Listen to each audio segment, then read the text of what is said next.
वक्त हो गया है भारत की बात का और आपके साथ मैं हूं शोभना यादव। कल पहली बार तालिबान और भारत के बीच औपचारिक बातचीत की खबर सामने आई। आधिकारिक तौर पर हुई बातचीत में बहुत से मुद्दों पर चर्चा की गई, जिसमें सबसे ज्यादा जोर स्थिरता और सुरक्षा पर था। बातचीत का दरवाजा खुल गया है, लेकिन सवाल यह है कि तालिबान जो कह रहा है, क्या उस पर यकीन किया जा सकता है? तालिबान ऐसी मिसाल क्यों नहीं देता कि दुनिया इस बात पर यकीन कर सके कि वो बदल चुका है।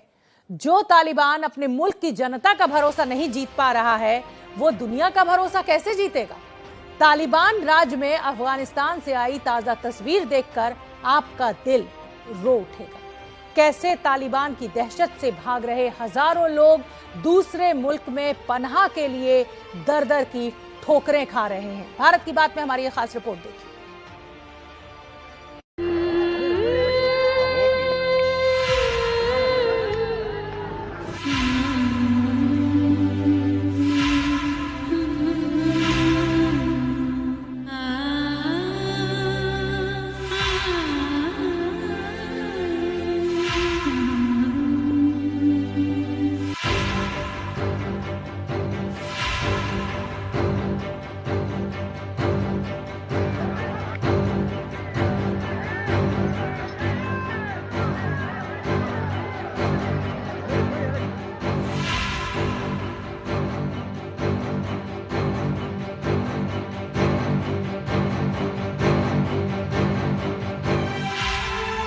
ये दर-बदर हो चुके हैं।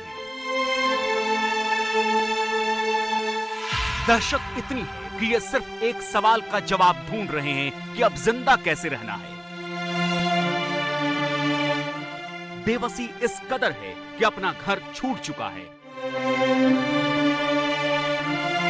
और शरणार्थी बनकर जिस देश में शरण लेना चाहते हैं, वहां तक पहुंचने का रास्ता भी मानो नामुमकिन हो चुका है।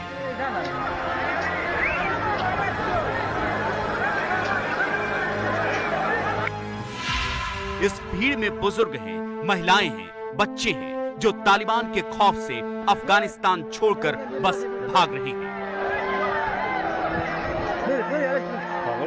ये इस पहाड़ को पार करना चाहते हैं ताकि अफगानिस्तान की जमीन को छोड़कर ईरान की धरती तक पहुंच सके। ईरान तक पैदल ही पहुंचने की जद्दोजहद वाली ये तस्वीरें सामने इसलिए आई हैं क्योंकि काबुल एयरपोर्ट पर उड़ानें पूरी तरह बंद हैं।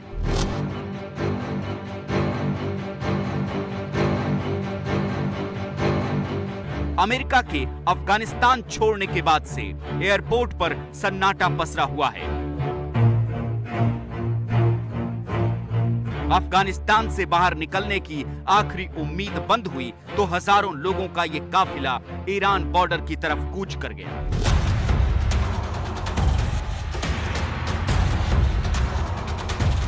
जो तालिबान पूरी दुनिया के सामने बदलाव का ढोल पीटता है, जो तालिबान पूरे विश्व से कहता है कि वो आतंक नहीं बल्कि अधिकार और आजादी के रास्ते पर चलेगा, वो तालिबान आखिर क्यों अफगानिस्तान की आवाम को रोक नहीं पा रहा है?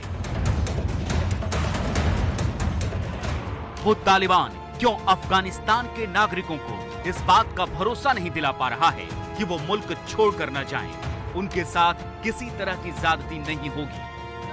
भरोसा क्यों नहीं दिला पाते, ये समझने के लिए दो तस्वीरें देखें। एक तरफ बॉर्डर की तरफ भागती अफगानिस्तान की जनता है और दूसरी तरफ अफगानिस्तान के कोने कोने से आए तालिबानी जश्न की तस्वीरें।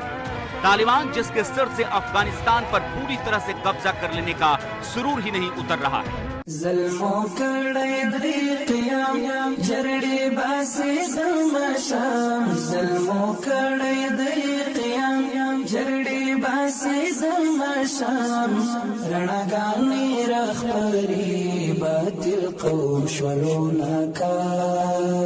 तस्वीरें अफगानिस्तान के कंधार से आई, जहां अमेरिका की वापसी के बाद बाइक रैली निकाली गई।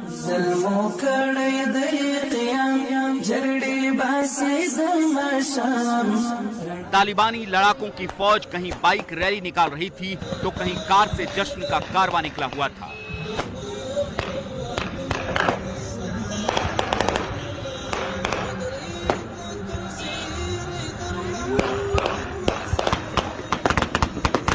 इतना ही नहीं, अमेरिका के अफगानिस्तान छोड़ने के बाद हजारों की भीड़ ने अफगानिस्तान के खोश्त में नाटो फौज का जनाजा निकालकर जश्न मनाया।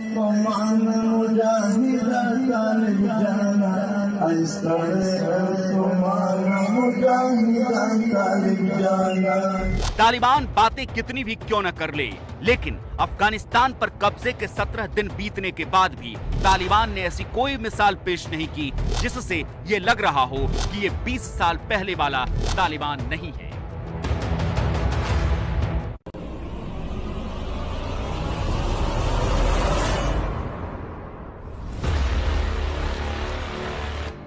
पूरे अफगानिस्तान में अफरा तफरी का माहौल है।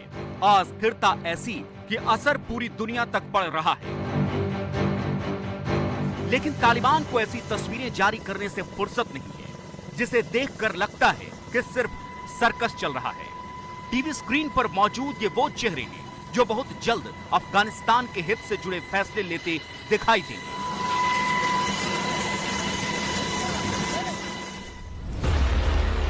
पूरी दुनिया की नजर तालिबान पर है, क्योंकि हर कोई यही चाहता है कि तालिबान जो दावा कर रहा है उसे निभाए।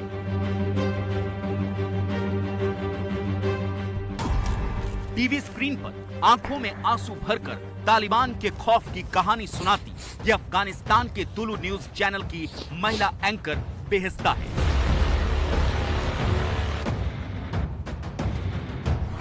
जो किसी तालिबानी नेता का इंटरव्यू लेने वाली पहली अफगान महिला पत्रकार बनी थी।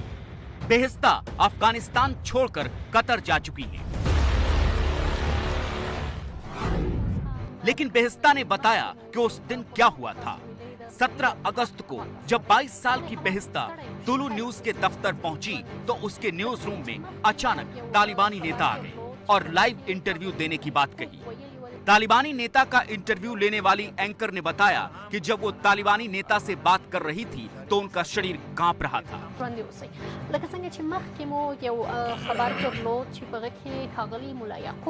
लेकिन उन्होंने इंटरव्यू जारी रखा क्योंकि वो दुनिया को बताना चाहती थी कि अफगानिस्तान की महिलाएं आगे आना चाहती हैं। अब बेहिस्ता तालिबान से अपील कर रही हैं कि तालिबान ने जो वादा किया है उसे निभाए। अफगानी बच्चों को भी अधिकार है और ये बच्चे एक अच्छा अफगानिस्तान चाहते हैं। प्लीज औरतों को नौकरी करने दीजिए। प्लीज जो वादा किया गया है उसे निभाइए। अगर तालिबान ने जो वादा किया है उसे वो निभाए तो एक दिन हम एक अच्छा और सुंदर अफगानिस्तान देखेंगे। सवाल तो यही है कि क्या तालिबान दुनिया से किया वादा निभाएगा? क्या तालिबान खूबसूरत अफगानिस्तान बनाने की तरफ कदम बढ़ाएगा?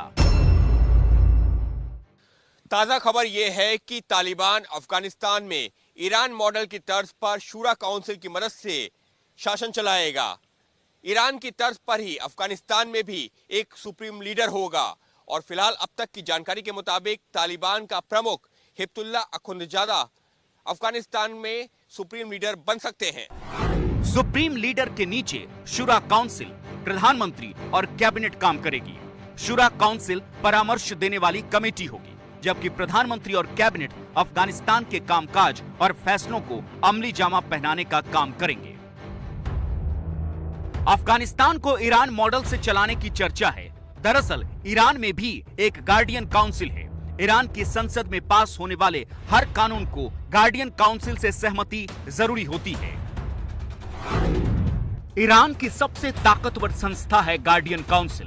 काउंसिल के पास न सिर्फ संसद से पास बिल को अप्रूव करने की ताकत होती है, बल्कि उन पर वीटो लगाने का भी अधिकार होता है। काउंसिल में सुप्रीम लीडर के चुने हुए धर्म के 6 जानकार और संसद की सहमति से 6 कानूनविद होते हैं। चरण के हिसाब से सदस्यों का चुनाव 6 साल के लिए होता है, इसलिए आधे सदस्य हर 3 साल में बदल जाते हैं। टीवी स्क्रीन पर इस वक्त जिन 7 लोगों के नाम आप देख रहे हैं, उनके हाथ में ही दक्षिण एशिया के सबसे अमीर मुल्क अफगानिस्तान की कमान जाने वाली